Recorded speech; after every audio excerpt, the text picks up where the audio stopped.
What's up, everybody? Welcome to episode 28 of the Overview. I'm ChanManV, and joined today by two brand new guests. I've never been on the show, but I've been wanting to ask for a long time, so I'm really happy that we get a chance to do this late episode with you guys. I want to welcome Flame, player, analyst. He's been actually a big part of the community but maybe you guys haven't seen just because it usually happens on Discord and just with all the players and behind the scenes. But this guy's always been I think one of the top analysts that we have in the community. It's just you write a lot of articles, but we haven't actually gotten a chance to see you on any of the broadcasts yet. But I want to welcome you to the show, Flame. Thanks, I'm happy to be here. All right, awesome, man. And then down below, we've got CaptainPlanet, and not that CaptainPlanet that you've probably thought of in terms of the old cartoon. No, this is CaptainPlanet. He is the statistician. I think of you as the stat man in the community. He does all the meta reports that come from Overbuff, and officially you're the content and community manager for Overbuff. Is that correct? Yeah, that's right. Yeah. Well, welcome to the show, man. Thanks for having me on, man. All right, cool. So today, lots to talk about given that we didn't have a show last week. So we're going to go through the PTR patch that came out last week, talk about just the general meta in Overwatch right now, since we've got the stat guy here. So CaptainPlanet has brought a lot of his data and graphs and everything, so we'll take a look at that. Talk about some funny videos we've got, most of them pertaining to May. It's been pretty amazing, some of the May play lately. Big esports news, two huge bits of news that have come out the last 2 days involving North American sports teams buying esports teams. So huge. I can't wait to talk about that. And then, of course, the recaps of the events. Overwatch World Cup has the top 16 teams established or named. And then Overwatch Open, which just finished the NA group. And it's going to be going into the Europe group, but lots going on there too. And at the end, of course, viewer Q&A, as always. Go ahead and tweet your questions to myself at ChanManV, or we'll take a look at Twitch chat too if there's not enough questions on Twitter. All right, guys. So PTR patch. You guys get a chance to play a lot of the PTR ever since the new patch came out? I've been grinding mostly rank, but I did get a chance to look at it. I mean, it's pretty straightforward, I would say, in terms of what it brings to the table. Yeah. How about you, I'm interested. I have not gotten a chance to try out the PTR yet. Mm-hmm. I find it really interesting, though, that a lot of times when Blizzard goes in to do balance changes, they like to nerf one thing but buff another. They always do two changes or more. It's like they're tinkering too many variables at once to me. I don't know. I know what you mean. In this particular case, I'm talking about Ana. Yeah, so with Ana, as you guys can see, they nerfed her nano boost ultimate charge, or at least the rate at which it charges, but they did buff the biotic grenade, which is a pretty big deal. So overall, I'm not sure it was an actual nerf or a buff to her. So like you were saying, CaptainPlanet, it's kind of like an even type of thing. But no question, her nano boost was getting charged up way too fast. I think we were talking about that even on this other podcast I was on, that Ana's just seemed to be ulting every, I don't know, 20 seconds, 25 seconds if you have teams. Yeah, that ult charge rate is kind of the defining factor of a lot of strategies going on right now. Mm-hmm. I'm sure Flame can name like a couple of them, but when you got a hero that can provide such a fight-defining ultimate, having her ultimate way faster than anyone else, then that you got to build around either you got to build around abusing that, or you got to build around countering it. Yeah. So it ends up just defining everything. Yeah, I mean, I don't know. I feel like this is a buff at the end of the day, because I don't know that the nano boost nerf is actually big enough to make the difference in terms of like its effectiveness. Mm-hmm. Like you were saying, it's only like 20 seconds, 30 seconds sometimes. So if like 20% of 30 seconds is an extra 6 seconds, it's not really that much. Another thing I think that we're overlooking is that it's not so much the ult itself, it's the fact that it makes other ults even that much better. Like at the beginning of the meta, you would see people nano boosting Reinhardts and they would just kind of charge in, swing, and just never die. Yeah. And then now we're seeing, maybe we should combo this with a Reaper. And it doesn't matter, like teams were waiting for the Reapers to get the what's it called, the Death Blossoms this week. Like they weren't just like randomly charging their Reinhardts. So as if the meta was like 2 weeks ago and people were only nano boosting Reinhardts, I think that this might have been a decent nerf because heroes like Mei actually charge their ults about as fast as Ana if you do it right, abusing the heals and stuff. Yeah. So you can get Blizzard about as fast as nano boost, but as far as the combos that nano boost creates, I think that this doesn't change anything because like you're still going to get Earthshatter probably at the same time. You'll still be waiting for Reaper ult no matter what. The only thing that this does is maybe stop steamrolls a little bit better because you're not going to have it 30 seconds in. Like it might give the defense some time to get their Transcendence up or maybe their own nano boost.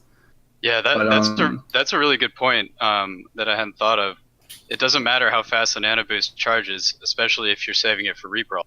It gets limited by how fast you can charge the Reaper ult anyway. Yeah. So this at least this week anyway. Yeah. Yeah. Oh yeah, that's true. It might be a bigger deal in the lower ranks where it's probably still happening mostly to tanks and. Well, the thing is, I think in lower ranks this hero is not that good, or teams are having a hard time making it work as far as like pubbing and stuff because you have to first of all you have to be able to aim, and second of all you have to be able to like multitask because she's pretty cooldown dependent in terms of her nukes and her nuke and her sleep dart. So if you're not using them efficiently, which I would assume, like you only get one shot every 12 seconds or something for the sleep dart. Crazy. So if a lower level player is not hitting it or not hitting their teammates correctly with the nuke, or like maybe they're doing too much damage as opposed to not enough healing, stuff like that. Like I think that's why she's not that good, and I don't know that it'll make a difference. But I think honestly, I think the Biotic Grenade is one of the things that makes her like she's already good because of the nano boost, and the Biotic Grenade just makes her even better.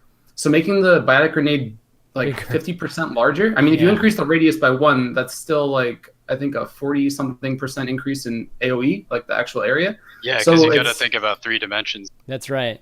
So it's like ridiculous actually. So I don't know that I'm convinced that this might actually just be a buff to a hero that I think is already broken. Because one of the things too is like teams used to be running Zenyatta all the time. It would be like, oh, every team is running Zenyatta. And now teams are straying away, even on defense, or even in times where you might think Zenyatta would be good, because if you just throw an Ana nuke into a Zenyatta, like your teammates just aren't taking heals anymore. So that's also why Lucio is so good, is because if your teammates get low with the Biotic Grenade on them, you wind up in a position where the armor doesn't count as heal. So it's just extra health, and you can like save your teammates that way. So like she's kind of forcing the entire meta herself. Yeah. And I think that that's her problem, and I don't know that it's fixable with like small changes like this. I think you almost have to go back and reevaluate the nano boost. Maybe think about other ways or add another character to negate the Biotic Grenade, because like I don't know, there's a lot of problems. I think at least with nano boost, I've heard suggestions floated around like either remove the damage reduction or remove the. Well, actually, that's the main one really. It's nice to have the speed. It's nice to have the damage, but adding the damage reduction to it kind of pushes it over a little over the top. Yeah, I think that's fair. Yeah. I mean, I feel the opposite. I feel like the damage reduction is legitimate. I think the damage amp is like what's insane. It's one or the about other. It's just about total damage. It's about there you go. I mean, there's 3 elements to it, 3 things to tinker with. Yeah, I mean, I think some of these changes might have been just I don't know, maybe a bit of a knee jerk just to try to get Ana into the meta, because she was starting to come into the meta, and at least at the highest level.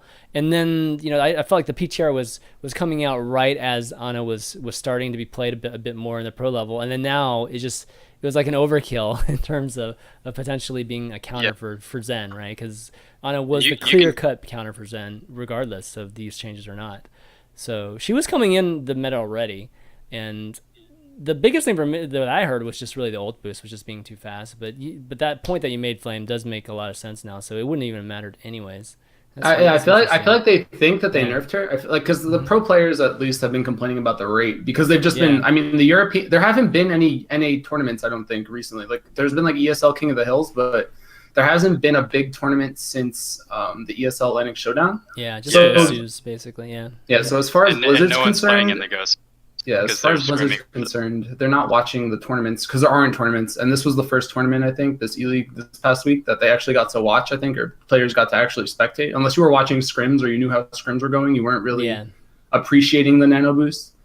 And I think that they thought that they were nerfing what we thought was overpowered. But the whole, like, you consider the sleep dart overpowered, like it's generally an easy kill if someone slept. that if you hit the biotic grenade on an enemy, it's probably gonna die unless there's like a Zarya nearby. Yeah. Like she has way too many ways to turn a team fight by herself. Like it's a little. And you can see in their justification that they don't. You can see that it's a little knee jerky anyway, because they start out justify and say, we haven't seen any indication that it's too strong. That's right. That's right. So you can see they're kind of reacting to something, but they don't really see it in their data necessarily. Yeah. That's not to say, guys, that the nano boost change isn't a good one. I think it actually is a good one regardless. It's just not it's just not going to do anything to Ana necessarily to help like bring her down a bit. But this is a classic case, right? This is a classic case where a character took a good amount of time before it got in, mostly because teams just didn't have a chance to play her very much and experiment with her and really get a chance to do it against, in scrims and whatnot.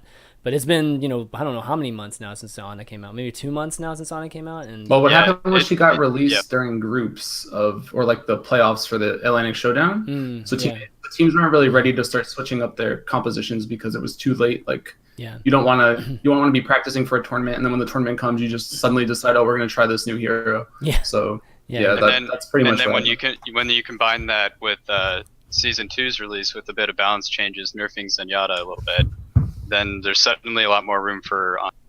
Yeah, absolutely. So we're talking about maybe nerfing some of the, like we said, one of the 3 elements of the boost itself, which is either speed, damage decrease, or the actual damage itself, or the damage multiplier itself. So I'm sure they'll take a look at it. I don't know what will change a bit. But do you think the biotic grenade is a good one or not? Just generally speaking.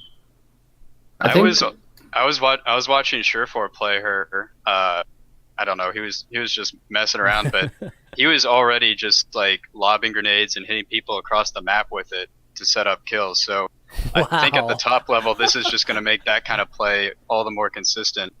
It might make sense on the lower levels, but it might actually on some level it might be a little annoying, because you've always run into that situation where someone runs in front of you when you're trying to hit something farther away. Yeah, right. I feel like that might happen more often. Or wait, no, it's not the hit radius. It's just the radius of the explosion. No, it's the radius of just what it covers, right? Okay, ignore that last point. Yeah. Yeah, so it's I don't know. I like that when you hit that nuke in a pub, even when you're playing at high SR pubs, the second you hit it, something is gonna die. Like if an enemy team's not running Zarya and you hit a biotic grenade, like you won the fight generally. Yeah, that's true. Or that person's just dead. So it's a big deal, and I think you'll start seeing teams like. I think a legitimate strategy right now is if like you hit a graviton and you don't have nano boost, like it's worth it for you to go in and throw the grenade, like suicide, just to get the grenade inside the graviton, because it's just guaranteed kills. Right. Treat it like a tracer sticky kind. Yeah. Pretty much. I think it's gonna accentuate the mercy res or needing mercy reses like even more so than already. Gosh, mercy's already been played so much. This is gonna make her play even more. These guarantee kills from grenades. Well, we'll see, ChanManV, because remember, Ana and Lucy are taking Mercy's spot at the moment. Yeah, that's actually we'll see those stats in a second, right? That's cool. Why don't we talk about some of the other changes? So Widowmaker, they changed the animation time, the scope in animation time, lowering it from 0.5 to 0.3. I forget what was it at originally? Was it 0.3 originally? And it was like 0.33 or something, and then they made it 0.3. It was something like that. Yeah, so this isn't a change to rate of fire though. So no, this isn't really that big of a change. I think it's more of a quality of life thing. Yeah. Doesn't change your damage, doesn't change anything other than I guess you get your shots off a little bit more accurately. It's just nicer. Yeah, just feels better at least. Mm-hmm. Yeah. Have you tried out the mechanic? I haven't played Widow since the original nerf actually. Yeah, I mean, it's just you can get you scope in faster, but your shot doesn't go off faster. It's like bizarre. Okay. Yeah. Okay, Junkrat. So Rip Tire, the ability now activates quickly.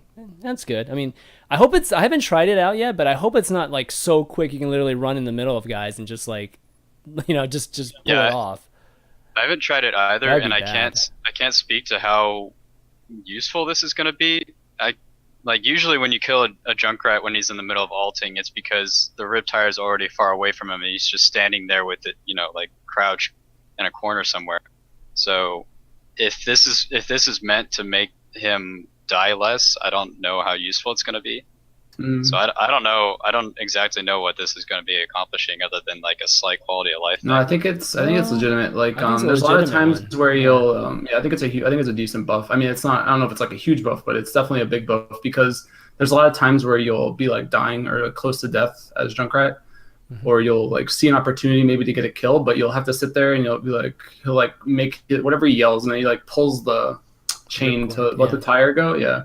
So then there comes times where like, oh, someone will see you, like a Winston or a Tracer, and they might kill you mid-animation, but now if they're too close, you can probably suicide with them. Like, it gives the hero a little bit more trade potential as opposed to just deaths, because right now there's a lot of times where you'll just get mowed down before you even get the tire to start rolling. Yeah. And I think that this is what this fixes. It decreases the at least distance that away from the target that you can be too. I just hope there's a line that you can cross where he can literally suicide and essentially be like a tracer bomb. So I hope it's nothing like that, where you can instantly pull a cord and just like turn into the tire and then just blow up. Well, yeah. I mean, when this game came out, I had this idea that like if you pop a graviton, you should just like remote grenade. Yeah, no, just remote grenade yourself into a graviton and die, and then just let the 4 death grenades like get kills inside of it. Oh, okay. No one's ever done it. I'm waiting for it. The meta. Yeah, you'd almost think that Junkrat should have some sort of not his ultimate, but some way just to suicide, and then you can activate the passive in that way. Yeah, I mean, when this game came out, everyone was like, "Oh my God, Roadhog and Junkrat, it's like Pudge and Techies from Dota." So like, I honestly thought that Junkrat's ult would be awesome if he just literally blew himself up and then he killed more people with the death grenades. Like, that's an interesting. So maybe you can do that now. Maybe you can do that now. I don't know.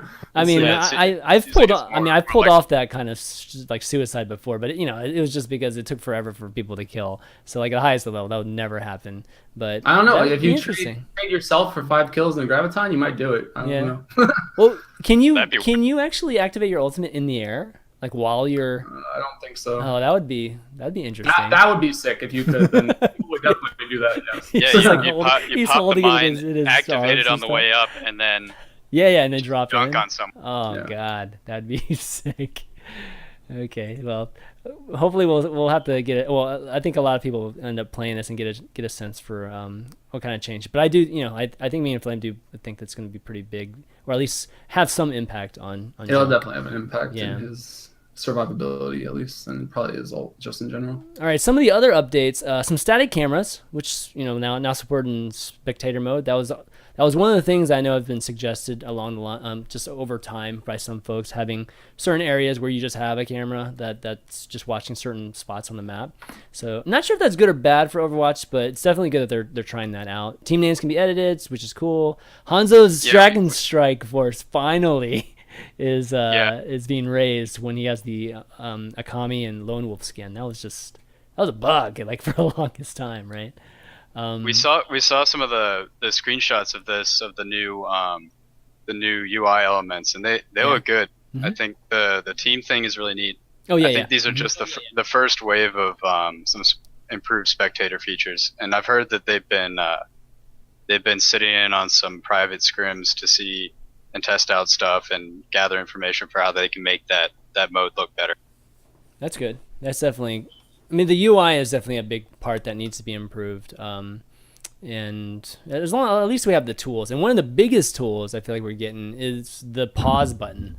I mean, that's so big in terms of esports, being able to pause the match for whatever, anything can go wrong. Keyboards can go bad, mice can stop working, and just having the ability to just to pause the game is essential, actually, instead of having to regame or, I mean, it could be towards the end of the games and it can just cost you games, and you don't even basic functionality in 2016. Who knew? I know, exactly. But I mean, I guess to that point, I spoke with Blizzard when, I don't know when it was like PAX East. It was pretty early in the game's life cycle, and I felt like, I mean, I got the gist or the general feeling that like the game came out faster than it was almost ready in some ways. Yeah. Like even when you look at the main menu, like there's nothing really impressive about the main menu of Overwatch, but you can tell when you go into the PTR right now, like how much room there is for improvement, because the new stat screen is like beautiful, actually. Oh, I haven't seen it yet. Okay.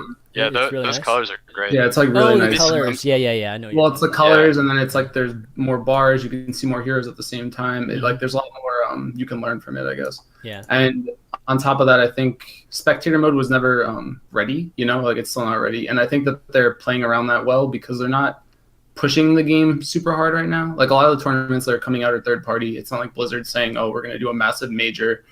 Like I don't think that the game is ready for that, and I think that they're aware of that. And I think that's why like you see the World Cup is more Instead of a media. It's like more proper, media like, thing, and like Well, I would say yes and no. I mean, I think they have. Oh, we're not quite a saying it big won't be input. competitive.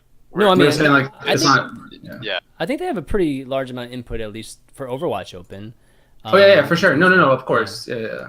I just meant more in terms of them, like, because they had like a huge master scheme during closed beta of like how this game was going to be like the biggest, and it still has potential to be the biggest. It's just Yeah. you need features like pause, you need features like better spectator cameras, stuff like that. Yeah. I think Another thing to consider was Jeff said that their spectator UI and like their pause stuff, that whole team was tied up in getting us 60 hertz ranked play servers going. So at least they got that first, and then now they're working on some of the other things in the backlog. There's a big future ahead of us. Yeah. Right, But lots, I'm sure. lots in the pipeline, and it's good to see that they focus on each one and they kind of, complete it or at least get it to a point which they're happy with, and then they kind of move on to the next thing. Yeah. Because the 62, just the net code, we had that developers update with the net code update. I mean, for a lot of people, it didn't really say much, but I mean, overall, I think we are seeing a lot less of the kind of crazy incidents. Roadhog is still going to be an issue with his hooks. Oh yeah. But everything else has gotten a lot better. You just hear less and less complaints about people dying behind walls and stuff like that. So definitely good. Okay, why don't we move on? Talk about some meta here, CaptainPlanet. Why don't you, I guess, lead us through some of these stats that we have. So first thing I'm going to show is the overall stats in Overwatch here. So let me show it. Okay, it's loading up here. Okay, here we go. Right. All right, so talk us through this. This is a chart. Sorry, I'm sitting up. This is a chart that tracks hero usage over time. Mm-hmm. Each column is a week, and the farthest right week is the data from the first half of the Overwatch Open. Now, okay, cool. ChanManV, if you mouse over any of the heroes, you can see their path more. More nice. Directly. Oh god, look at this one. Yeah, I picked a good one. Isn't that cool? Here. Yeah, so you can kind of see the trends as they've gone along. Lucio kind of chilling at the top there. You get all the defense heroes at the bottom. Oh, look at this. This is nice too. Rest in peace, Farah. Now, if you want to see how the meta's changed since Season 2's began in terms of heroes that have been on the rise, you can go to the next link. Okay, so let's just go to the risers.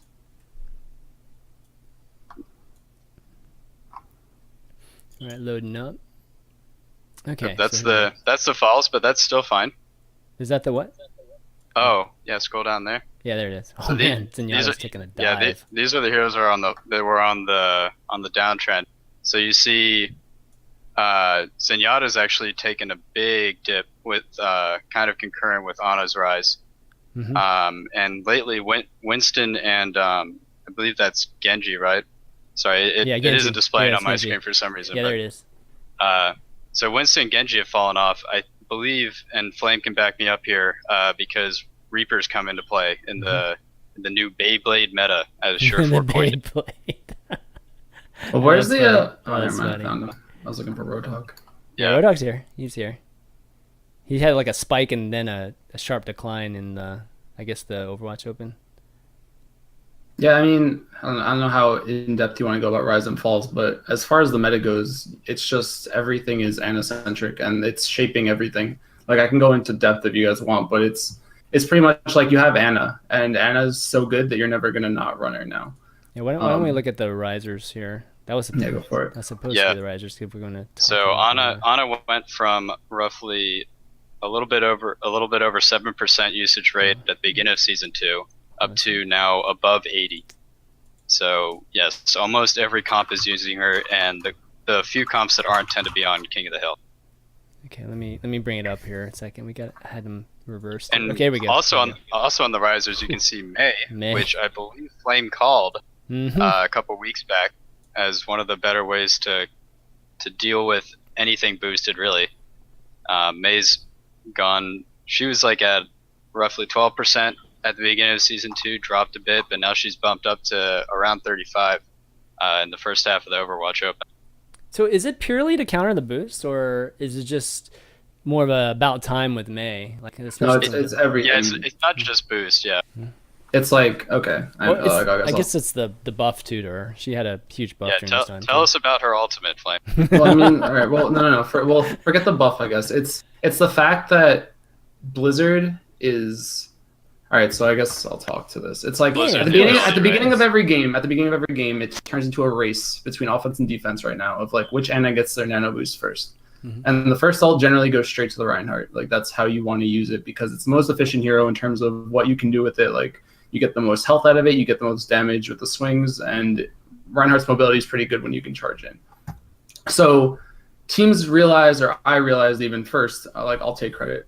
no problem for me here. I called it a long time ago. Like you need the wall and you need the freeze. Like you can freeze a Reinhardt that's Earth Shattered and control him. You can put a wall up and block him from hitting your teammates, and he can't kill you because you have 250 HP. He does, I think, 75 a swing times 1.5. It's like 125 a swing, but if you get in your ice block or get healed at all, you're not dying in 2 swings. So like you can freeze a Reinhardt pretty reliably. Mm-hmm. And the Blizzard itself is also a really good counter to the nano boost because your team can kind of just stand in it or throw it in a choke where the Reinhardt needs to get through, and suddenly he can't get through, and you can like kind of bait out time, and it's just you buy time. And that's kind of how the meta has been shifting right now. It's not so much about kills, it's about surviving the Ana onslaught.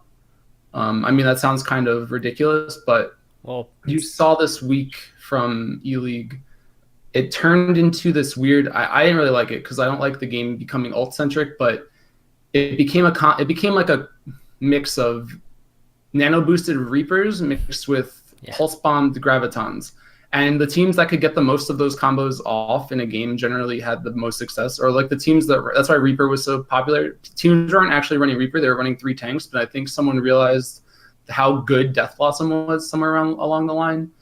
Yeah. And that became way too strong, and now like you're seeing it become way too strong. So everything's being shaped around this nano boost. And I think that like that's why you're running Zarya, so you can live and you can get rid of the biotic grenade.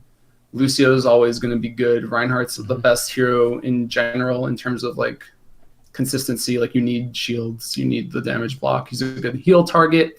And the Tracer is Tracer's like one of the few heroes that can reliably get on an Ana or deal with a Lucio and an Ana. Mm-hmm. And since teams aren't running McCree, it opens up space for her. So there's a lot of reasons. But this whole meta is actually just shaped around this Ana hero. Yeah, for me, it's been interesting to see the progression of, I guess, public opinion's idea of what the nano boost should be used on. I think when Ana was first announced, people were like, oh my god, imagine on a Genji. And then they realized that Reinhardt was a really good choice. But now they realize that out of both of those, well, I mean, you want to use Reinhardt when there's no ults up, but Death Blossom's just as good, if not better, than Genji's ult. Mm-hmm. And it's more consistent too, because you don't need to like dash around and aim it. So that's what people are using it on now. Zarya is great, like Flame just said, both on offense and defense to get rid of the Ana grenade, but she's also good to protect against those flanking tracers that might want to kill your Ana. And then one final thing is it's gotten so warped against like teams game planning against the nano boost that Reinhardts are saving their ultimate specifically to drop it on the Reaper.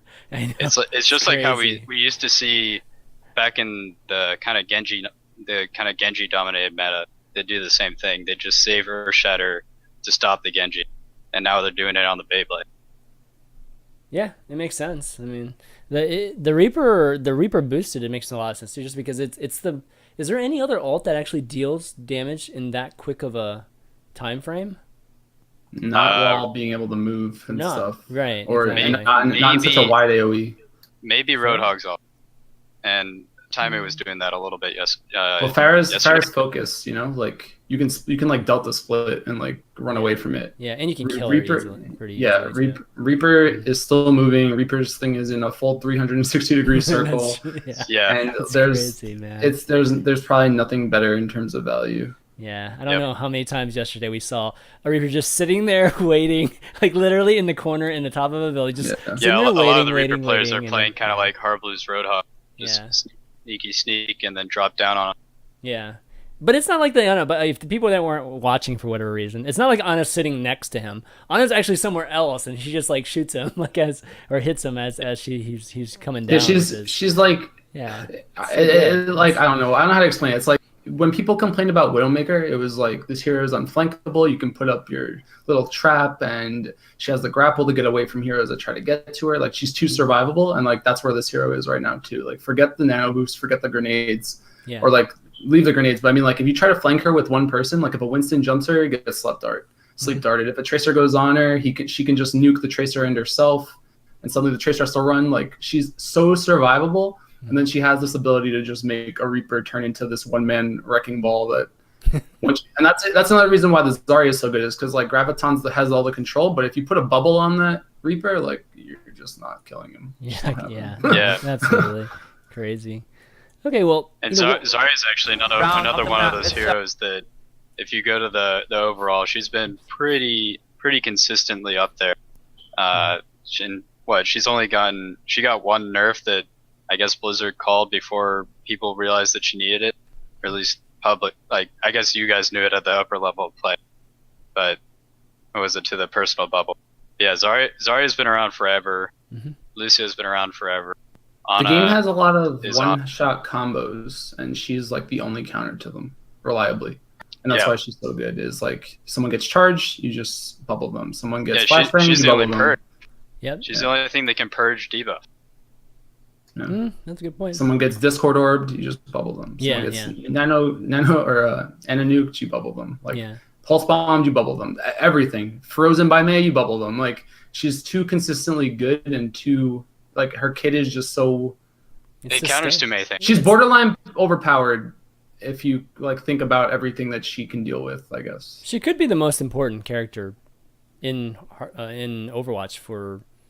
I don't even know how long now. It's been months. In terms of consistency, she's up there with Lucio. We'll occasionally have heroes that like spike to the top because they're very obviously broken, but those two have been around pretty consistent at the same usage rate for a long time. And it's because they both are all about sustain, you know, and a lot of the strats have been about sustaining and like you said before, like right now it's a little bit more about just who can live long. I mean, of course, live longer, but just live through these Ana boosts and things like that. One cool thing about seeing Mei now is like we see all these interesting plays now with Mei, and these things have been available for a long time, you know. And there's like all these clips, which I'll show you one right now, like just a fun one that's on. I think it's Hanamura here, where you know it's just that wall where instead of going through the gate, right, where a lot of Meis just bisect your team once you get through the gate. You know, people are basically they're ice walling, so they go over the top of any kind of ice wall there. So they're just kind of walking in and then just charging in. And then we're seeing also just on Anubis. I think yesterday we saw one of the games. So did they just use the wall to counter the other wall? If there would have been another wall, it would have countered it because they would have just been able to walk on top of the wall and still in. I think a lot of people have done the left side, you know, where they do the wall and they line up in a line there and they go through the little window on the top left. But this one was like literally right down the middle from the top of the building, you know. Well, one thing you can do even, I mean, this is fancy and all, but if you just put a wall on the left side door and just perpendicular to the door, you can just block Mei's line of sight from being able to drop her own wall. Oh, you like create like a little passageway for yourself. Awesome. But it's like, cool I mean, it's cool, but it's like you're running Mei to counter Mei, and you wind up in a position where now, like, you have the same hero, so it's not really a huge advantage for that team. Countering. Like, I know like you're getting through the choke, but now you're fighting the same thing. It's a little weird to me, but it was cute, and I think, I mean, if I'm gonna be honest, I think the wall needs a nerf first, like on her. Too much health on it. Yeah, and like is it too much uptime? Okay. Oh, it's just too much uptime. Yeah, I'd agree with that. Oh yeah. It's like Anyway, 10-second cooldown, 5-second life. It's something weird. like that. Yeah. Let me see if I can... show us some of these other games. Yeah, let me show you the Anubis one. So this one actually happened yesterday at during the Overwatch Open, and let me bring it up here. Yeah, so this is on Anubis. This is on attack Anubis, and what you can't see in the peripheral here is that their teammates are right behind her, like right on her, and then you see this. She basically just elevators everybody up on top of that bridge area on Anubis, and that's huge because that's where everybody sets up. Really, to stop.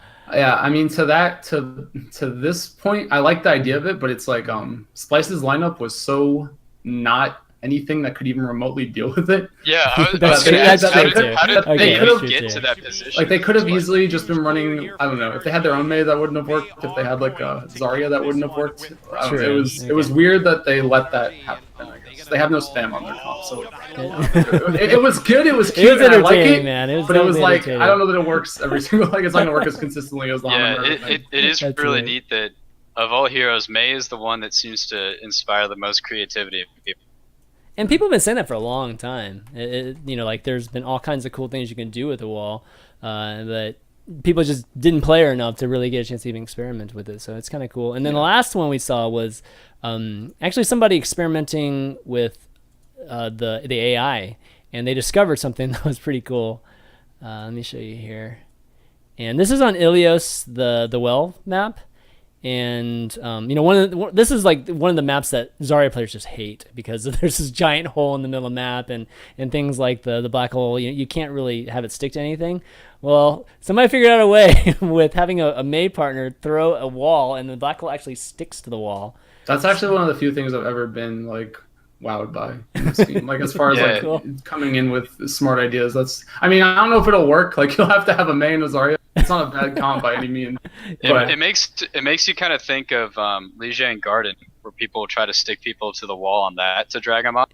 Man, this is just build your own wall, man. Okay. Yeah, but you can tell the AoE is not that big. Like it's actually not reaching the edges of the well. The Lucio's kind of run into it. Get really close. Yeah, they're actually running. A little bit. Yeah, it doesn't cover the entire well. It's cool. It's cool, but does it? Yeah, you know. Yeah. We don't need Zarya Graviton AoE buffs. Like that's not what we're asking for. So. I think because of seeing her a lot, and because we're seeing her a bit more in Overwatch Open, people are gonna start playing her. It'll be like when they first buffed D.Va that first time. Yeah. All of the main Overwatch subreddit is just gonna be Mei plays, like it was with D.Va bombs, and people are gonna be like, "Oh man, I can't wait to see this in a tournament because I'm sure the pros are gonna pick it up." But in the end, it's cute, just like Flame said, but it might be a little too dicey to execute when the game's on the line. The hero is very dynamic, and the hero is very powerful in the right hands. I think she like suffers from. It's weird because she's kind of countered by Ana. Like if Ana hits the biotic grenade on Mei, it actually just shuts her down completely because Mei is so reliant on that ice block, and you don't actually heal through the ice block. So it'll stop the heal on that. It doesn't give you immunity to it. No, it doesn't. And another thing that's cool that I don't think a lot of people realize is that another reason why Winston's not being picked so much is because Biotic Grenade actually stops Winston from gaining health when he goes into Primal. No. So what? Yes, so if you have like 100 HP, I didn't know that either. If you have like 100 HP as Winston and she nukes you and you go down to like 25, and then you Primal, you'll still have 25. Holy I don't know if that's a bug or an oversight, but like it's stuff like that are actually like she's actually just removing heroes from the game when you look at it in that perspective. That's broken. Yeah, that is messed That up. is broken, actually. That's I'm not sure if yeah, should. I guess officially it should happen. Well, it's weird because it's not like a heal. It's not a like heal, a Lucio I guess. kind of thing. Yeah. But I guess the game treats it like a heal, so it's yeah. They well, should then change that. it sounds like the anti of Lucio's barrier falling off and charging Zarya's thing. Like it makes sense that it would counter Transcendence because that is like literally a heal. But with this case, yeah, they might want to switch up the coding a little bit with. Yeah, that's an easy way to counter an ult. Yeah, I don't know if they're aware of it. Maybe they're not, crazy. but I know it. I know that's how it interacts. So yeah. Okay. Well, hopefully you guys watching and listening will be trying some of these cool things out. Yeah, obviously. All right, so we've got a lot of news, a lot of big esports news that happened in the last, I'd say about 24 hours, maybe a little bit more than that. And it started off yesterday with the Philadelphia 76ers buying actually 2 esport teams and merging them into the Dignitas brand.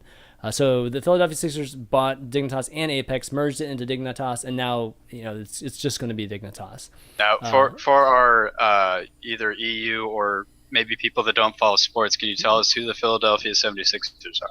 Yeah, Philadelphia 76ers are an NBA team. So it's one of the it is the first North American professional sports team to actually own an esports team, but they're probably the worst team right now, but historically the 76ers are one of the most of the most known and renowned franchises in NBA history. And for the sports disinclined, NBA is basketball. Oh my gosh! Remember, this is a gaming podcast, so we can't assume. My bad. Yes, the Philadelphia 76ers is an NBA basketball team. So pretty exciting. There's been talk about when's esports, one of these big orgs going to come and buy these esports teams or start their own esports teams. Well, it doesn't look like they're going to be starting their esports teams. It looks like they are going to be purchasing like these esport brands that have been around for a while, like Dignitas. Dignitas Odi and Dignitas have been around for 15, maybe even more years than that. And I mean, they were around, like for the last age of esports, that came and went, so way back. So really great news for them. And I kind of know personally that these teams, you're starting to see it more, and we're about to talk about another one. It's just because these organizations are coming in with a lot of money, and these teams that have been around. If you don't have a lot of money to compete, then it gets really, really tough to do that. So I think a lot of them are just making a strategic decision just to merge with these bigger organizations. And Dignitas being the first one is really cool, and that obviously affects Overwatch too, because Dignitas is in the Overwatch space. So what do you guys think, just generally with this bit of news? I think there's a chance that if someone goes back, like say in 15 years, someone's writing the book of esports and chronicling the history, this could be like the turning point that they point to, where say this is where esports became mainstream, at least in the Western world outside of Asia, South Korea. But this is huge. I'm having fun asking all of the Dignitas players in Overwatch if they even know what the 76ers are, because they're all from Europe. You're such a troll, man. You're such a total troll. Flame, what do you think, man? I mean, I wouldn't go that far. I'd say the biggest turning point was when Amazon purchased Twitch. I mean, as far as like legitimizing, saying like, oh, this is going to be big. I think it's good though for the scene. It's just financial stability for these orgs. It's nothing more. I don't see these 76er buyers or like the Wizards, Warriors, and Magic Johnson or whatever like becoming huge integral parts. But I think that they just want to be there for the investment at the end of the day if it does blow up. And I feel like it's going to blow up. It's just a matter of time and which game is going to do it. When I spoke to Nate Nanzer actually at PAX, like they were trying to get who is the esports director or whatever the highest level esports Blizzard thing you can be at Blizzard is he was saying that he was looking, I think that they want Overwatch to be big, like bigger than CS if they had their way. Like obviously that's a huge goal, and I don't know if it's possible or what the time frame would be for that, but moral of the story is like it needs money, and they want sustainability for the players. So like teams or players like Shaq buying out NRG or owning NRG and then buying out teams, I think is a really good thing in terms of just knowing that the scene has the money to do what it needs to do. Like if a team needs to build a stadium for some reason or create their own housing for training camps or stuff like that, I think that that's where it becomes good, or even pay salaries that are good enough to live. A lot of teams, the salaries. And I think a lot of people overlook when you look at the European scene versus the NA scene is that I don't know what living conditions are like in Europe. I've never lived there, but I feel like North Americans are more hesitant to give up whatever they're doing or whatever their goals are. Lifestyles to go to esports and risk it all. Whereas I feel like in Europe, it seems a little bit easier. I don't know why that is, but most of the NA players I talk to or that I've even played with or like interacted with, like a lot of them are scared, because like a lot of them will finish college or be midway through college. Cause it's bizarre because my age group, I would say like the 20-year-olds to the 28 maybe, they were all in school while esports was getting big, and now they're given this opportunity to like swap over. It's putting players in a really weird position. You're seeing a lot of, I think, teams are slowing down. Like a lot of the teams that are actually doing this full time aren't the ones that are in the group where they would be finishing college or going into high school and stuff. So like all this money is just safety for them, I would say, or just like it's something that they can say like, okay, there's definitely a way here for me to live off of this. It's like it's risky, but this makes it seem less risky. I think that's why it's a really good thing, and it makes taking that jump less scary for the players. Well, it's just more like financial support for a larger scope of players too. Not only the top players. I mean, we have seen a very, very small percentage of players make good money. Like not even just like it's sustainable money. No, they're making good money for like anybody in any profession. I'm not allowed to talk salaries or anything, but the esports players for Overwatch they're making decent enough. Like it's good livable wage, I would say. And especially when you have your orgs paying for your housing and stuff, like most of that money is just wind up being banked. And when you're winning tournaments, I mean, that's obviously the upper half, but I think Blizzard wants it to be more than just that upper echelon as far as stability. Like I think they want like, the NBA, like if you're not the top player in the NBA, or you're not on the best team, you're still making good money. And that hasn't really ever been the case for esports. Like right now, it's like very top heavy in terms of prize pools. Sure. So I think that stuff like this is what makes it more. It opens the door for smaller orgs or less not top 5 teams to be able to live off of esports and maybe potentially become top 5 teams. So I think that's why it's really good. Yeah, and when you're talking about that uncertainty that a lot of players feel, it's nice that they're getting some certainty in the form of outside investors, because that uncertainty is coming from a kind of, at least for now, a lack of support system from the publisher. We don't have like an official Blizzard league. There isn't an LCS for Overwatch. But if you get these investors coming in from behind, you get some sort of sense that something's going to happen, and you've got the money to back it up in case it doesn't. Yeah, and I can definitely vouch for that feeling of not wanting to jump fully into esports, because I fall into that age group, same age group as Flame, and I kind of have the opportunity to do the writing thing full time, but I'm not gonna do it yet because it's hard to turn down like a stable job with a 401k, and I live in California. It's really expensive, that sort of thing. Yeah, I mean, in the end, you have to live, of course. I think the one thing, actually, I didn't mean to cut you off, but I think the one thing that makes this more interesting to me is that not only the timing, like it's E-League's about to wrap up, but also the fact Team Liquid doesn't really have, I don't know how to put this, but I would say like it's interesting that they pick up Dignitas and Liquid in a time where both of them have Overwatch teams. Like I'm not sure how the CSGO scene is, or like I don't think that this is League of Legends. League of Legends and CSGO is obviously having a big impact, more of an impact than Overwatch. Are Dignitas and Liquid good in League of Legends? They're in they've been in it for a while. Yeah, I mean that's a big, at least that's a big part, and especially having some kind of placement in all 4 of the big esports too is a huge thing.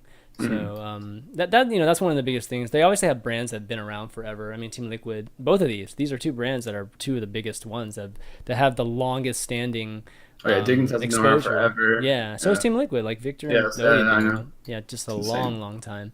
So, but I kind of fall somewhere in between both of you guys. I think it's still a little bit of a wait and see, because there is a lot of money coming into it and a lot of big names, but we're still not to the point where I feel like we're making that money quite yet. That really that we see with other sports, even just like low tier sports. Again, hopefully getting closer to that, but not. I don't think we're there yet, just in terms of sponsors and everything. Right now it seems like the path to, let's call it a 6-figure salary in esports is be a streamer and be a damn good one. That's right. Yeah, that's right. And we're trying to get to the point where all the players are going to be making it, much less the actual teams themselves. And with the teams like the 76ers, they're probably going to be taking a loss on this for a little bit, at least a certain amount of time. And then but they're playing the long, just the long play, which is going to be, esports really exploding. And this kind of money, I think where the money is the most important in my opinion, is for marketing. like really building up like brands for players, team brands, just having that, just commercials for esports nonstop on Sundays and Saturdays, during athletics. We saw Overwatch being promoted during the NBA Finals, I think it was.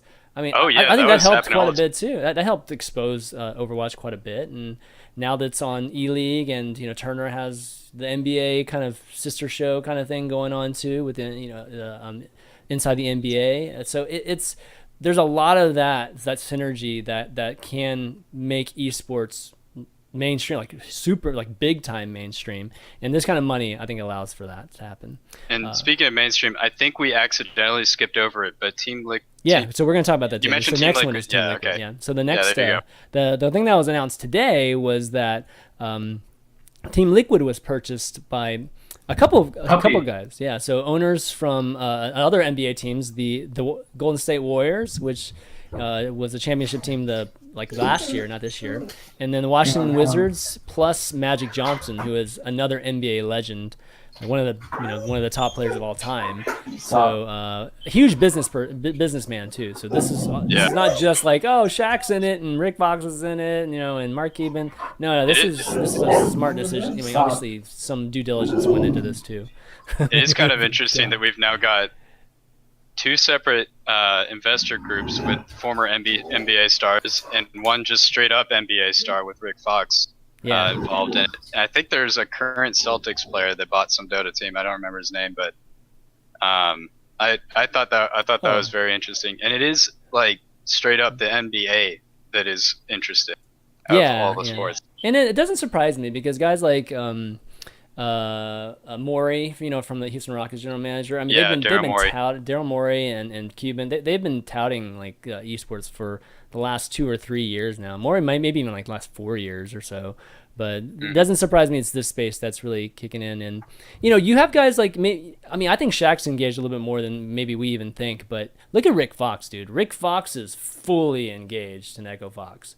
Like this is his thing now, like his full-time job now, and he's he's not one of those silent investors. He's like fully involved with it. And can you imagine if like Shaq's like that and Magic's like that? Yeah, like Shaq, I mean, that'd be crazy. Or Magic getting into it with Shaq and Rick Fox on Twitter. That'd be hilarious. Yeah, I mean the way I see it, I think it's like a lot like Magic Johnson's retired, Shaq's retired. Like they have time now. They have kids. I would imagine kids are into video games.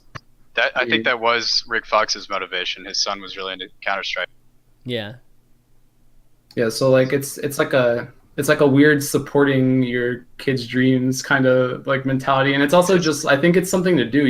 Like I think it's interesting that it's basketball, but it's not that surprising to me because if I was going to consider esports a sport, like a traditional sport, it would be a winter sport. So a winter sport, really? Why? Yeah, because it's like more indoors. Like esports is indoors. Yeah. Okay. So like, why do you think Sweden's so good at FPSs? Well, think about it, right? If you were gonna buy a team, right? If you were gonna do a tournament, this is like if you had to play a LAN and it's like, oh, we're playing the 76ers Overwatch team versus the Wizards Overwatch team. Like you wouldn't do it in an outdoor football or soccer stadium. You do it in a basketball arena.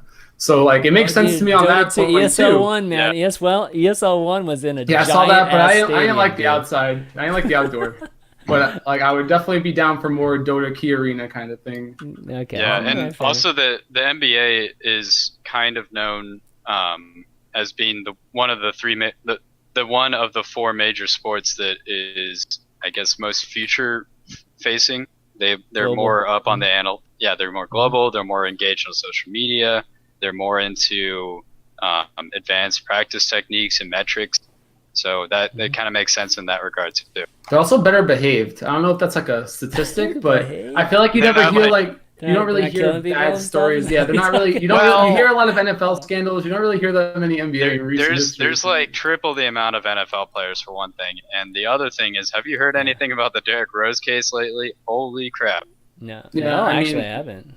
I haven't either. So like, I have to look that up. So that speaks to that. Yeah, That's I guess my point. But the other thing is,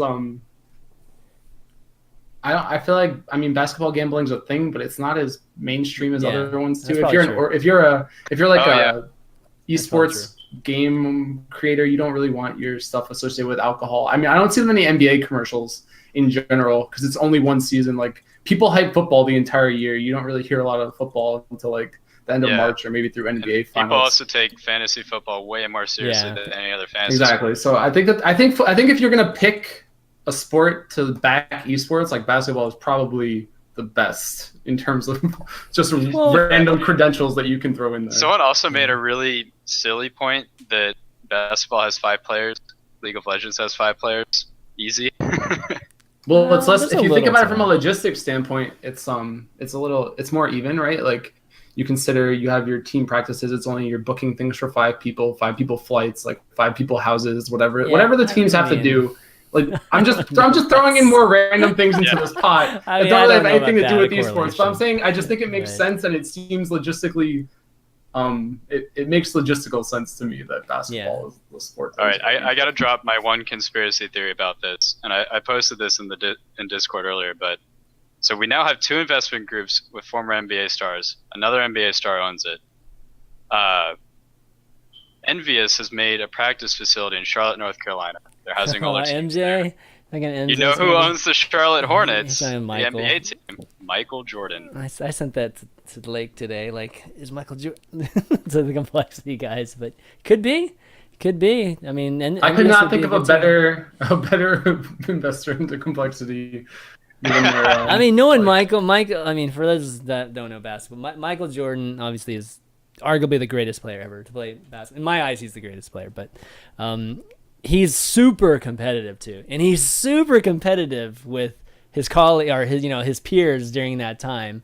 Like, if Charles Barkley owned a team, like, Michael Jordan would definitely be jumping into something. He'd sign up the next day. There's a lot of bad blood in the old. Also Michael Jordan loves gambling. Yeah, he loves. So there's that aspect too. That's true. So I wouldn't be surprised if we saw Michael hopping in at some point. But Michael is a very hands-on team owner right now too, like with Charlotte versus some of these other guys. So I don't. He could be just too busy with that to even, really have a hands-on. Now I'm imagining him being hands-on with Complexity's Overwatch team, like challenging Harblue to a Roadhog hook-off or something. That's the kind of thing he would do, but I don't think Michael's very good at video games. But I don't think I'm going out on a limb by probably saying that. I don't think that this is the end of it. I guess is more. I think this is the beginning. This is the beginning, and I think it's great. It's good. It's great to see all these team owners that have, invested their time and lives and all that money for the most part for passion and supporting the players and really developing this space. Finally get. Just have the support that they're getting now. It's good to see, and hopefully we'll see some more. There's some other teams. There's plenty of teams still left to get. There were more teams, there were more. This was, I think, just from a specific Overwatch perspective, there were more orgs looking to get Overwatch teams, and there were good teams for the orgs. And I don't think that ever really happens, or that hasn't happened in any other sports or esports rather. That's so surprising too, because there's so many players. Like, we still haven't seen the end of new teams popping up in Overwatch with so I know, many and there's still players so many good sponsors to go grab. Exactly. Like, it's not other esports we're missing that they don't want in. Yeah. We're missing like TSM. We're missing EG. I don't know that EG's actually interested, but obviously TSM was at one point. Yeah, I mean, EG is owned by Twitch now, right? So that's like it makes you wonder what teams want to get what existing esports teams want to get into Overwatch, and then what existing, I guess, NBA franchises want to buy esports teams, and who's for sale and who's not. It's an exciting time, guys. Yeah, I wouldn't be surprised if guys like Paul Allen would get into this too. Like, it sounds like something he'd be all over that. Totally be in it. And Paul Allen, for those of you who don't know, he owns a football team and a basketball team. Then we'd have the Liquid versus whoever Paul Allen buys rivalry with the Clippers and the Warriors. Yeah, exactly. Could get all California out here. It could be. Yeah, definitely cool. Get some random Jerry Jones money in there. Oh, that's true. That's a joke. He's got so much money. You just gotta find the people. I mean, he's in Dallas. Esport team. It's like Cubans in it. So, all right. Well, why don't we? Before we move on, I just wanted to give a shout out to just some of the folks that are on iTunes that listen to the podcast. FB Spaz, thanks so much for the review and the 5 stars. It really helps out in terms of people finding the overview whenever folks are trying to find Overwatch podcasts. So if you do want to help out the show, you do enjoy the show, and you do listen to it on iTunes or even Google Podcast or Google Music, you can leave a nice review, and again, it really helps out a bunch. Okay, so esports events. Let's talk about the Overwatch World Cup. 16 teams are pretty much set for BlizzCon, at least the first week leading into BlizzCon. They had the qualifiers that were played, some of the EU qualifiers, and I believe South America, I think there were a few qualifiers even in North America. The US team didn't play, the Canadian team didn't play, but they finished that, and obviously then we have 16 teams now. So kind of want to get your thoughts. What do you guys think? Actually, I haven't even heard you guys' opinions on just the event. What do you guys think of the event? And what do you guys think of the teams that are set to play? I mean, it's exciting. I think for everyone involved, it's exciting. And I think that that's what makes it interesting, is that no matter who you are, you have a team to root for. And no matter what country, I guess, or region you're from, you have a team to root for. And I like that about it. I mean, it has its issues, right? Like, there's a lot of gaps, I think, in skill between some of the teams, just as a result of bizarro rule sets, or just like the way things were done. I guess popularity content. Well, it's popularity for some teams, and other teams, it's like there's a lot of skill on some of these teams, and then there's like China, which just threw in their entire roster. Like it was really. Yeah. It seemed like they didn't do enough due diligence on who they nominated initially, but I also think there were just so many players to sort through that it may not have been possible. Did they nominate? I thought they were taking open nominations. No. No. So there was like a starting list that Blizzard generated from community, from ladder, from. It was handpicked. Like, it was completely Blizzard handpicked. It was just Blizzard picked it, and then the community voted. Well, the community voted what? They voted in the captain, and then the captain picked two. No, they voted in the top 3. They voted in the top. They voted in the top 4, and then the captain was the person with the most votes, and then the person who had the most votes got to pick the last 2 teammates, and it worked out in some countries' favor, and it like blew up in a couple other countries' faces. I don't really want to call out anybody, but I guess my point being that when you look at some of the rosters. It is what it is, you know. Like, if you're in the World Cup for anything, like a normal not World Cup, for like Olympics, like let's compare this to the Olympics. Some countries just don't have the population or the skill for some sports, you know, and you get screwed that way. And I think that some of the players felt that way, which is fine. I mean, that's sports. That's going to be esports. If you like, I know Benelux didn't feel like they were doing too well, like they were at a disadvantage in terms of their skill, but. You got a chance to play. You were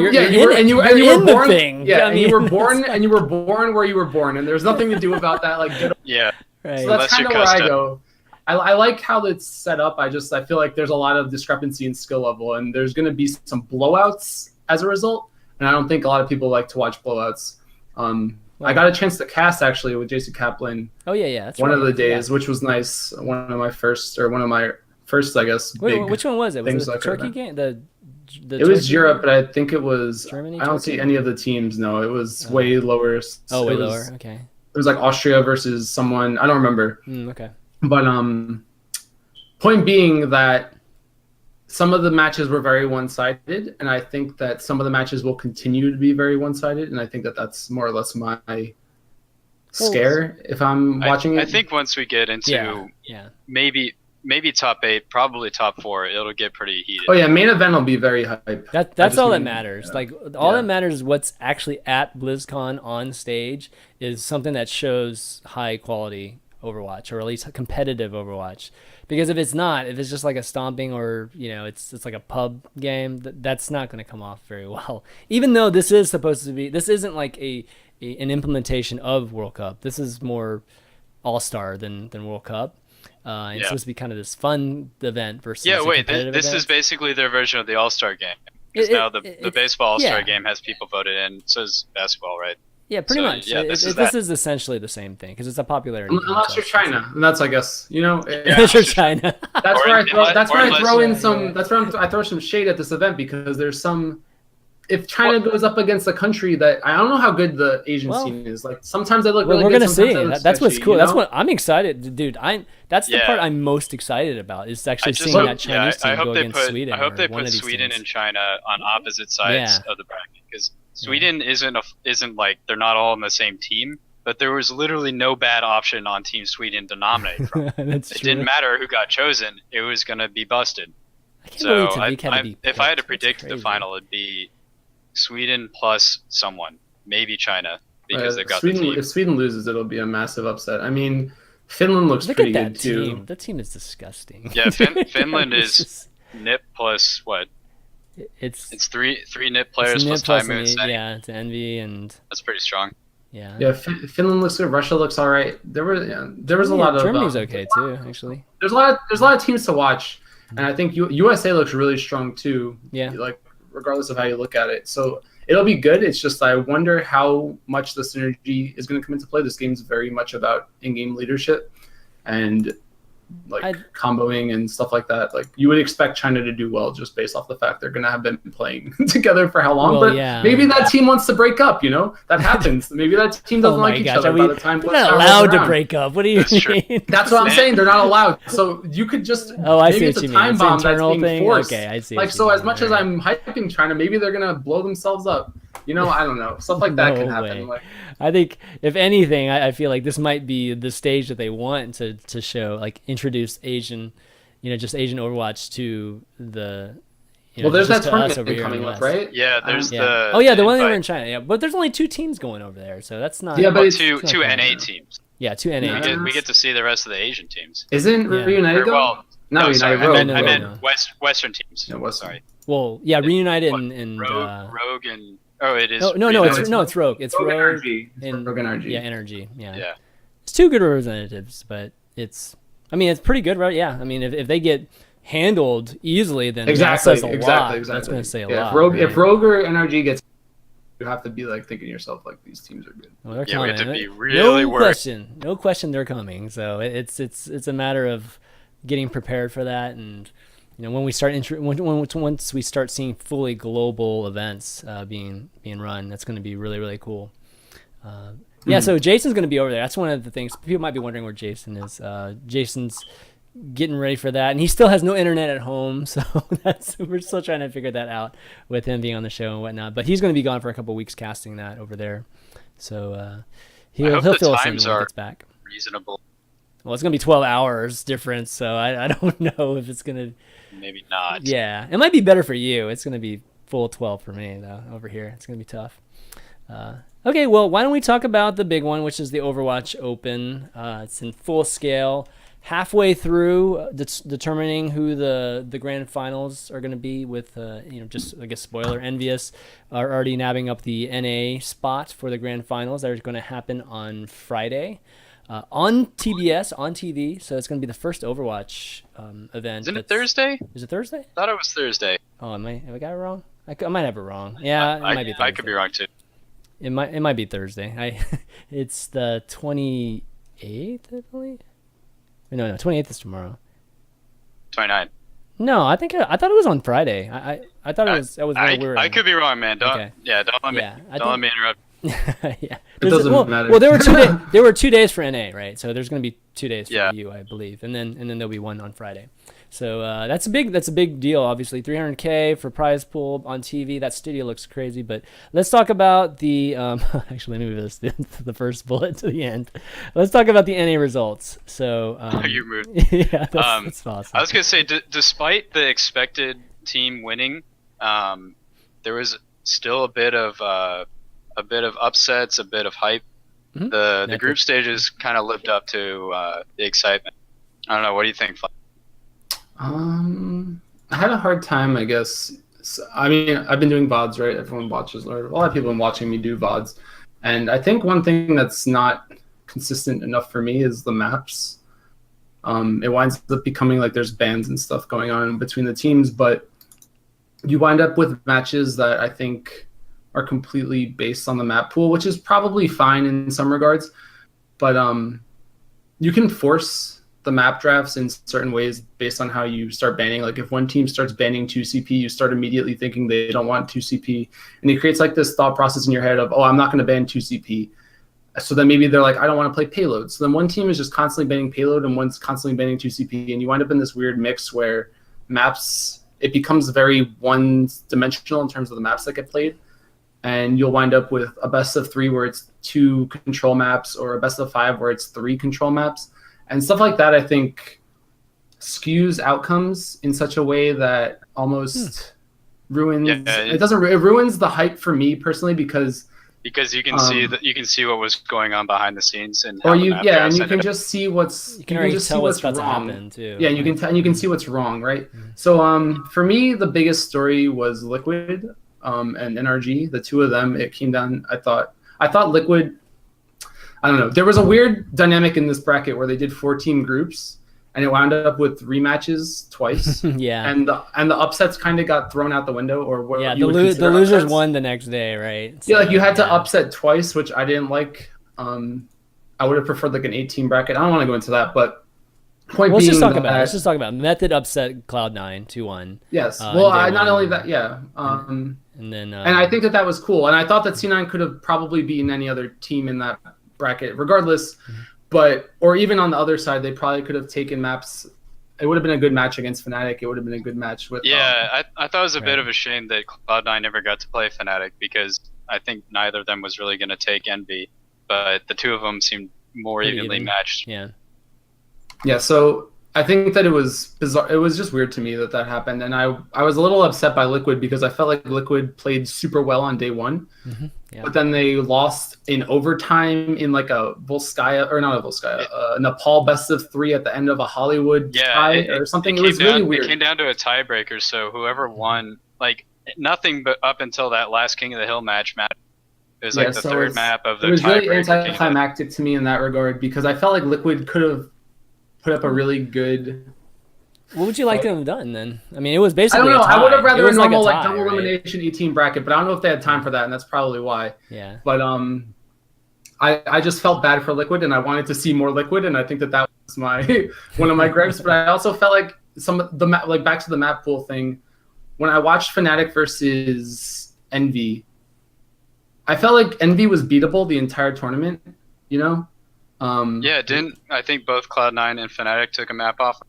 Yeah. They had played Liquid, I think, or it was Liquid, right, in the upper bracket finals, and Liquid looked really good. You know, like Liquid looked like they could take maps off them. They lost by like 1 or 2 fights, and Envy didn't seem like the dominant powerhouse that people thought that they might have been after the end. You know, so really, I thought they looked a little bit better than they've been. So like C9 didn't look super strong, right? But C9 came in swinging against Envy. Like the C9 matches, they got 3-0'd or 2-0'd, but they were very close games, and C9 by no means got blown out of the water. True, that's true. So and even Liquid did not get blown out of the water at all. And then I felt like Fnatic looked so good, but it went down to 3 Koth maps or control maps. Yeah, but I feel like if it had gone to maybe more payload side, or maybe like a 2CP instead of 3 controls, maybe Fnatic could have put up a better fight than that 3-1 ending that they had. Did it feel like to you that MVS needs to kind of get hit in the mouth first before they start really showing up? Because that Fnatic match where they full held them on King's Row, that seemed like it came out of nowhere to me. And then MVS just schooled them on the next 3 maps. Well, I wouldn't really consider it a school though. Like I think they won Dorado, right? It was second map was Dorado, and then it went to Nepal and. Then they did 2 King of the Hill in a row. Yeah, but the King of the Hill, like the first map was 99-99. Yeah, it was really close in the first one. 3 stages in a row, and then the second one, I think there was only 199-0 or something. So Fnatic played super well, and I felt like Envious looked beatable. So I think if I'm them, I'm a little scared of the European teams from next week. But my point being, I guess, more or less that towards the end, it felt like there were only so many really close or watchable games at the end of it because of the way the maps went down. I don't know. Yeah.